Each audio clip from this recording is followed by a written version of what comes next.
ओम गुरुर्ब्रह्मा गुरुर्विष्णु गुरुर्देवो महेश्वरः गुरुर्साक्षात् परम ब्रह्म तस्मै श्री गुरुवे नमः। आज की कथा में साधारण मानव ऐसा समझता है कि सवेरे स्नान करने के बाद 2 घंटा भक्ति करना, फिर व्यवहार का काम करना।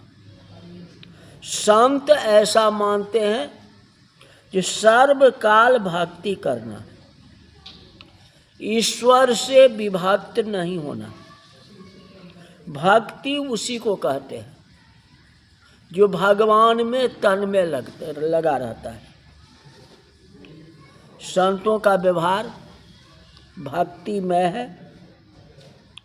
नारद जी को आश्चर्य होता है। आगे जाते हैं, नारद पूछते हैं अंदर से कृष्ण जी हैं? कहते हाँ हैं। क्या कर रहे हैं? तो बड़ा भैया आए हैं, मन बलराम जी आए हैं, उनसे बातें कर रहे हैं। नारद जी फिर आगे गए, फिर पूछते हैं कृष्ण जी क्या करते हैं? कहते क्या करते हैं, कुछ खबर नहीं है, दरवाजा बंद है, रानी के साथ एकांत में कुछ बातें करते होंगे।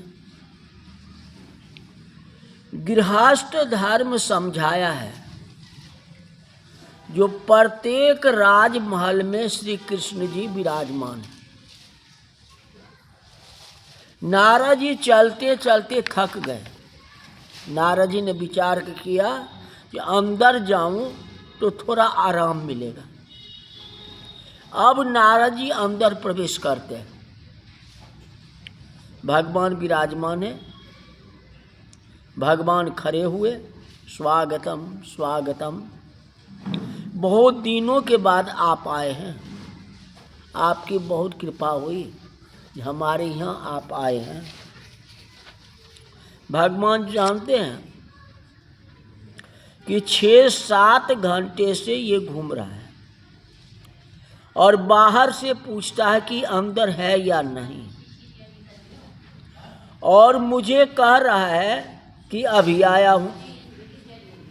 भगवान ने नारद जी की पूजा की। अंत में नारद जी की पूजा की। फिर तो भगवान ने ऐसा लीला की जो घर के नौकर दासियों की आज्ञा हुई, महाराज के साथ थोड़ी खानगी बातें करनी है, आप लोग जाओ, मैं अकेला में इनसे बातें करता हूँ। सब कोई बाहर चले जाओ।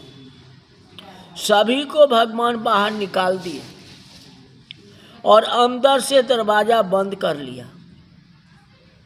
और दरवाजा बंद करके फिर नारद जी को कान पकड़ते हैं। अभी की तरह पूजा किए थे ना, जितने महल में राधा रुक्मिणी सत्यभामा जी के गए, गोपी गोपियों के जहाँ गए तहाँ इनको सम्मान मिला, चाहे कुछ भी हो। अब जो है कृष्ण भगवान है और नारद जी दोनों आपस में हैं। अब श्री कृष्ण भगवान जो है नारद जी की कान पकड़ते हैं। कहते ये नारद। नारद जी घबरा गए। कहते मुझे नारद जी कहते हैं, मेरी पूजा आप करते थे। कहते अब तो मुझे नौकर जैसा समझ रहे हैं।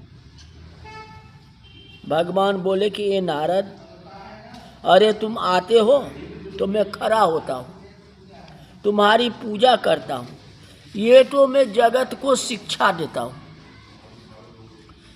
आपके आंगन में कोई साधु आए या कोई ब्राह्मण आए या कोई गरीब आए तो उसको धन भले ही आप कम दो, पर मान देना चाहिए, सम्मान करना चाहिए। धन देने से या कोई वस्तु देने से समानता नहीं होती।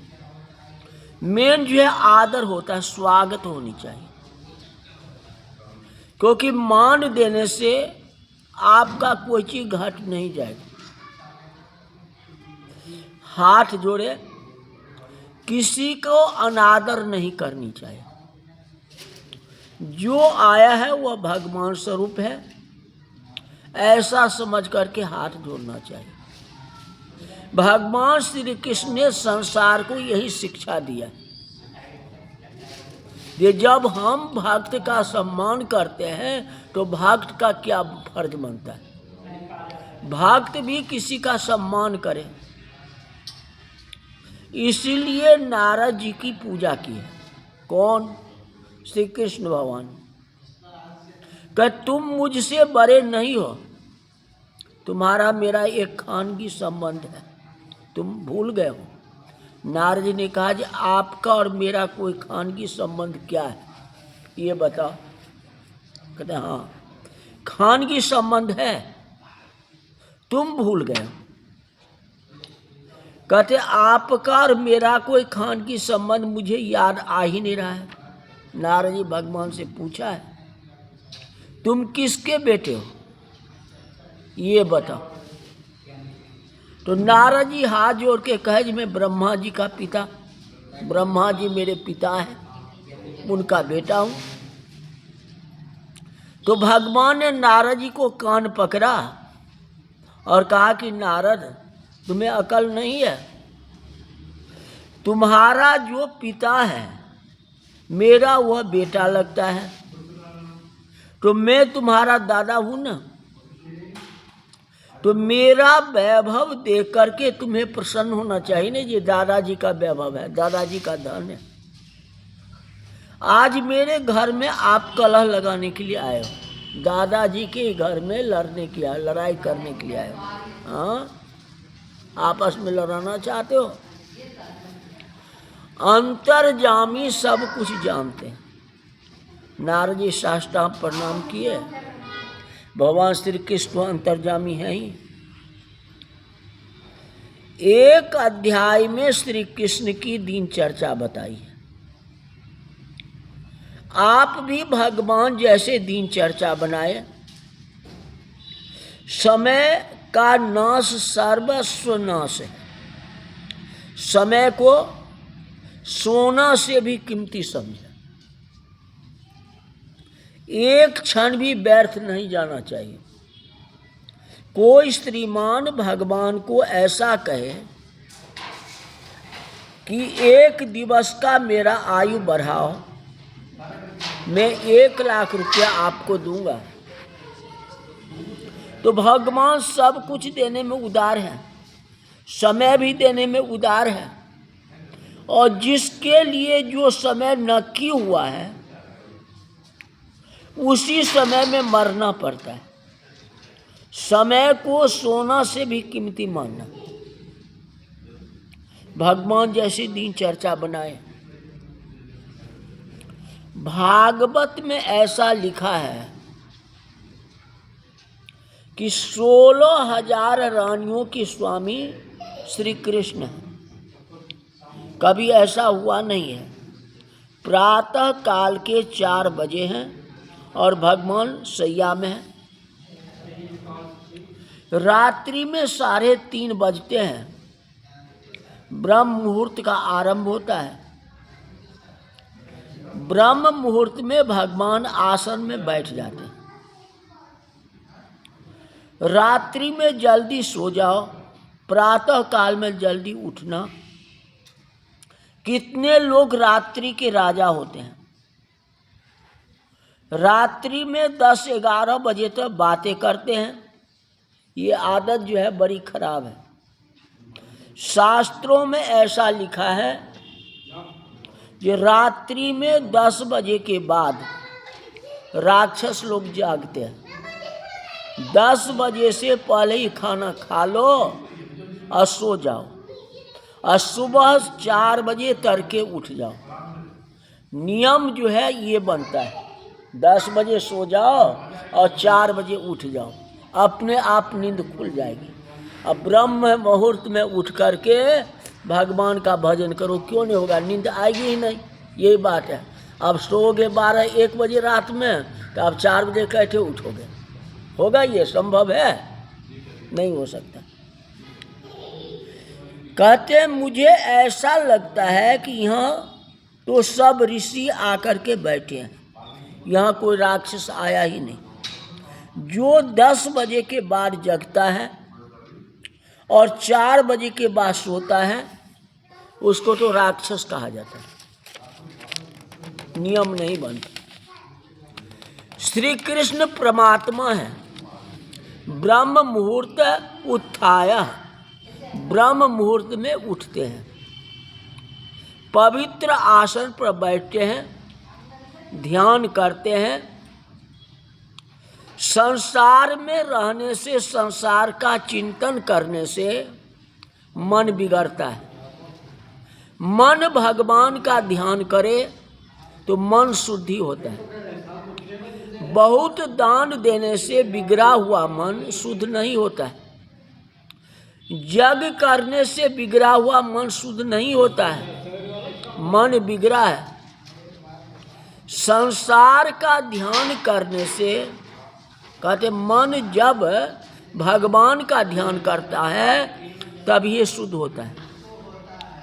जितने पाप होते हैं सभी पाप संसार का ध्यान करने से ही होता है। संसार का ध्यान करोगे तो पाप होगा। संसार का ध्यान जो छोड़ता है उसको पाप छूट जाता है। संत सर्वकाल परमात्मा का ध्यान करते हैं। सर्वकाल भगवान का ध्यान करना बड़ा कठिन है, ऐसा है। भागवत की कथा सुनते हैं, आज से ऐसा नियम लें जो किसी मानव शरीर का ध्यान नहीं करूँगा। अगर भागवत सुनते हैं तो आप संकल्प करो कि आज से मानव का ध्यान नहीं करूँगा। किसका ध्यान करूँगा? तो परमात्मा का ध्यान करूँगा।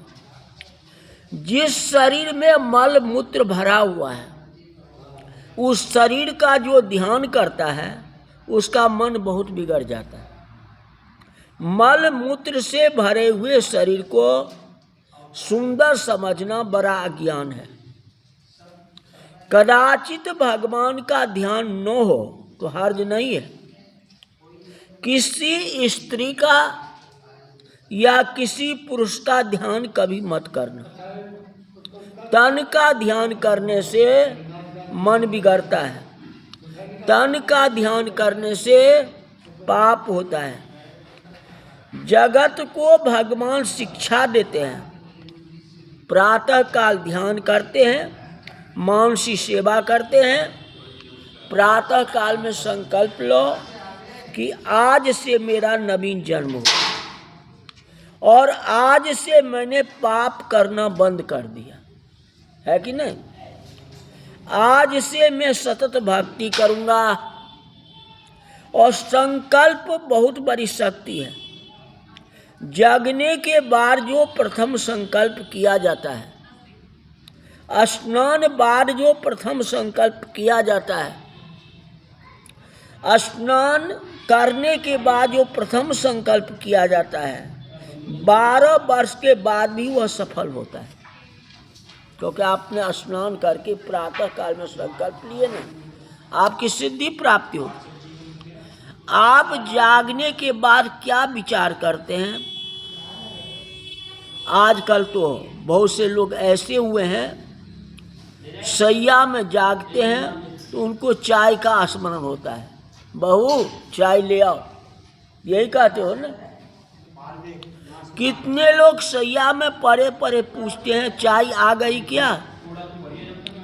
चाय होने के बाद साहब उठते हैं, चाय पीने के बाद, है कि नहीं।